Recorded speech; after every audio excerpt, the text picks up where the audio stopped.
Hey everyone, welcome back to the Anderson Bros Outdoors. Welcome back to another exhilarating video. Today we're going to be discussing the TRX4M, the Overdrive gear.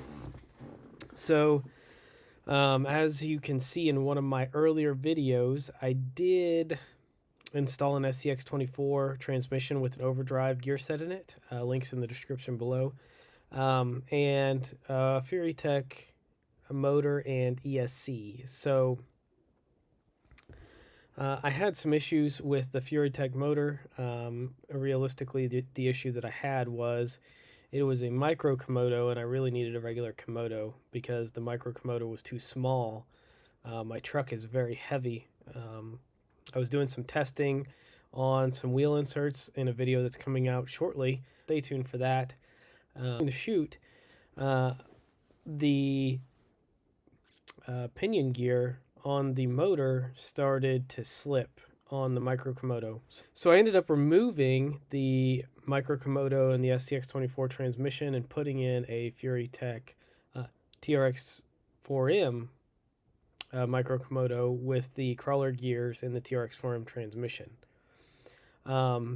Interestingly enough, the performance decrease was significant. And not because the motor and transmission were bad, but because the overdrive in the SCX24 transmission played a very critical part in terms of climbing. So I was doing some testing again on these wheel inserts, and I have a rock set up, a little rock, garden, I guess, whatever you want to call it, climb on my table that I just, was filming and testing different tire inserts on the same set of tires. And when I changed out the transmission and I went from having overdrive to not having overdrive on the same set of tires and inserts, I was not able to actually climb what I had previously climbed with the overdrive. So that got me thinking maybe somebody is selling overdrive for the axles already. So I went on Amazon, I went on Google. I didn't see anything. So after about 30 minutes of looking, I gave up and then decided I was going to build my own. So I opened up Blender and I designed my own gear set. And this is what that looks like. So this is the gear itself here that I designed and printed out. It does have the axle inserts inside of the tube.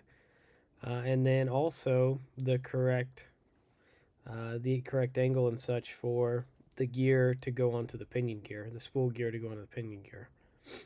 Ring gear, spool gear, I don't know the terminology. So with that being said, I first printed it in PETG, and like I was on revision 8 or 9 before I finally got it to where I wanted it.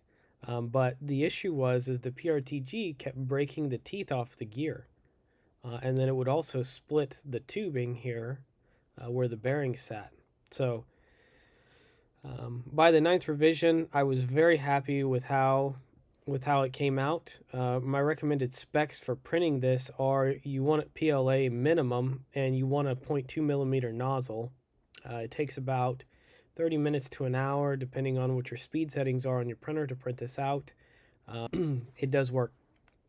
So as I stated, I'm on revision 9 of this, and one thing to note is that if you have any significant amount of brass or wheel weights in your truck, you cannot use this. So unless you're able to print it out of metal or carbon fiber or something that's not going to strip out. So again, my truck is very heavy. As a matter of fact, I'll weigh it right now. So the truck weighs 816 grams. I'm going to take a screenshot and I'll post it. So I think from the factory they weigh like through 350 maybe. It's it's very heavy. The gear is designed to work very well, and it does. I have my TRX4 Defender, and it doesn't have nearly the weight. I think it weighs like 380 grams maybe, and it does just fine in there. It's still on revision 3 or 4, and it's running with no issues. So You know, if you don't have a lot of weight in your vehicle or you're running a stock-ish vehicle, this will work very well for you. Next on this gear, so the stock gear is a 12-tooth pinion gear with a 24-tooth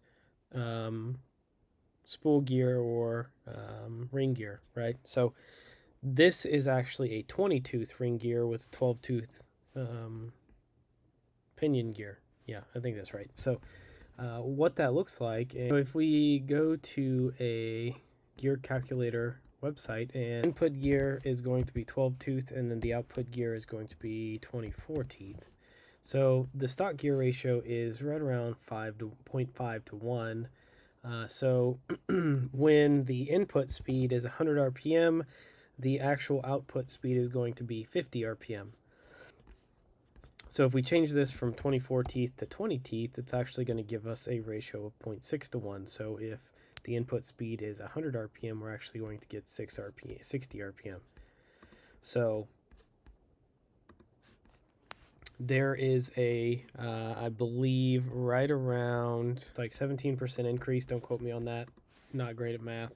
17% increase by using this gear in the front. Anyway, I will have a link to this for the website as well as Thingiverse. So feel free to check it out. Feel free to print it. Comment if you do print it on how it works below. Yeah, I'm excited.